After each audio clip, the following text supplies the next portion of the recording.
ഇതൊരു 60-65 ഉണ്ടാവൂലേ? അത് കെട്ടാനുള്ള പരിപാടി ഇതിന്. മരത്തിനെ പോലും വെറുതെ ഉള്ള നാരികള് എന്താണ് കാണിക്കണേ? ഇതൊക്കെ കുടി നിർത്തി നേരായി എന്ന് പറഞ്ഞിരുന്നല്ലേ, പിന്നെന്തേ? വീട്ടില് നിറയെ പ്രശ്നങ്ങളല്ലേ, പിന്നെ കുടിക്കാണ്ടിരിക്കോ? പ്രശ്നമില്ലാത്ത വീടുകളുണ്ടാവും, വെച്ചിട്ട് കുടിക്കുക. എന്തറിഞ്ഞിട്ട് ഈ പറയുന്നത്?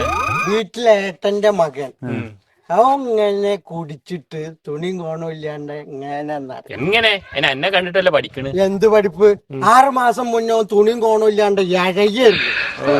അപ്പൊ ആയിരിക്കും ഒരു കുഴപ്പമില്ല. ആദ്യം വീട്ടിലുള്ളവര് നേരാകണേ, പിന്നെ എങ്ങനെ? ഓനൊക്കെ കുടിച്ചു കുടിച്ച് എങ്ങട്ടാ ഈ പോക്കെന്ന് അറിയാത്ത. ഒക്കെ പോട്ടെ, ഇന്നലെ ഉണ്ടാവും കുടിച്ച അപ്പ തന്നെ വാളും വെച്ചു. വളരെ മോശം. ഒരു പെരയിലൊക്കെ ഒന്നും അങ്ങനെ ചെയ്യാൻ പാടില്ല. അത് പോട്ടെ, കുടുംബക്കാരൊക്കെ വരുമ്പോ തുണിയും കോണൊക്കെ അയച്ചിട്ട് അതും പെണ്ണുങ്ങളുടെ മുന്നിൽ ചെറിയമ്മയും വല്യമ്മൊക്കെ കാണല്ലേ. പണക്കൊന്ന് ഉപദേശിച്ചോ. 1.5 വയസ്സുള്ള കൊച്ചിനെ എന്ത് ഉപദേശിക്കാനാ? അപ്പൊ ഇതുവരെ കുടി കുടി എന്ന് പറഞ്ഞിരുന്നത് എന്താ? കുടി തന്നെ പാല് കുടിക്കണ കാര്യാടോ. ആ പണ്ടാറച്ചക്കന്റെ പറഞ്ഞിട്ട് കാര്യമില്ല. ഹലോ ഹലോ, അപ്പൊ